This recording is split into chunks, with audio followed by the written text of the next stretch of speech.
Ya pemirsa, anak-anak kerap menjadi sasaran penjamret ponsel karena dianggap lemah dan lengah. Tidak jarang korban juga terluka kala mencoba mempertahankan miliknya. Sekian informasi jumpa kita di Patrolis, saat lagi ada program Fokus bersama Zulfikar Nagi. Saya Dani Maulana pamit, berikut informasinya untuk Anda.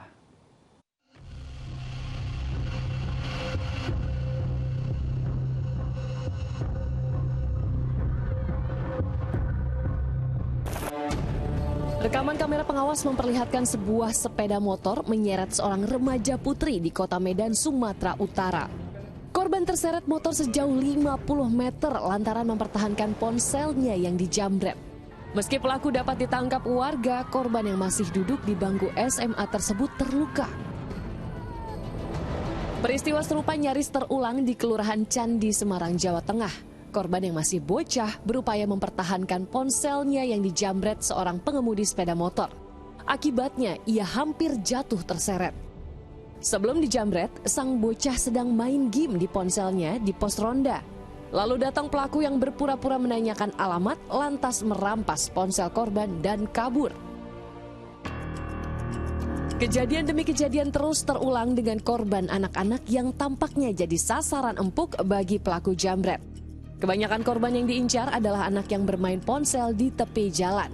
Seperti di Jalan Haji Ung Dalam, Kemayoran, Jakarta Pusat ini yang dilakukan seorang pria berkendara sepeda motor. Anak yang sedang bermain bersama teman-temannya juga tak luput jadi korban. Pelaku jamret di Perumahan Semeru, Kabupaten Jember berikut ini tampak piawai lancarkan aksi dengan modus berpura-pura menanyakan jalan. Ya, menurut ahli kriminologi, ketidakberdayaan anaklah yang dimanfaatkan pelaku sebagai sasaran empuk perampasan.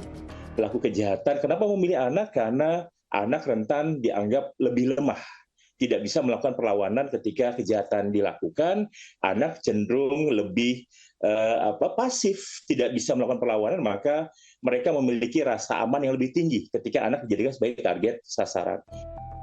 Di sisi lain, bagi sebagian orang tua, membatasi penggunaan ponsel pada anak dianggap sulit. Selain sebagai media komunikasi, tak sedikit orang tua sengaja memfasilitasi telepon pintar bagi anaknya untuk hiburan digital. Namun demikian, orang tua harus bekali anak agar waspada dengan kemungkinan tindak kejahatan. Misalkan tidak memakai benda berharga, kalau main HP secukupnya saja, kalau tidak diperlukan masukkan ke dalam tas. Anak-anak juga harus diberikan edukasi. Bagaimana kalau berinteraksi dengan orang asing? Apa yang dilakukan? Mengkonfirmasi ke bapak ibunya, tahu ini orang jahat misalkan.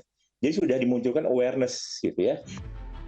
Bijaklah dalam penggunaan, menampilkan barang berharga di muka publik kerap memancing pelaku kejahatan beraksi. Saat sedang ingin main ponsel, lakukan di lingkungan tertutup atau aman. Dan yang tak kalah penting adalah pengawasan orang tua. Hal itulah yang menjadi dasar bagi keselamatan dan ketepatan fungsi fasilitas telepon seluler pada anak. Tim Liputan melaporkan.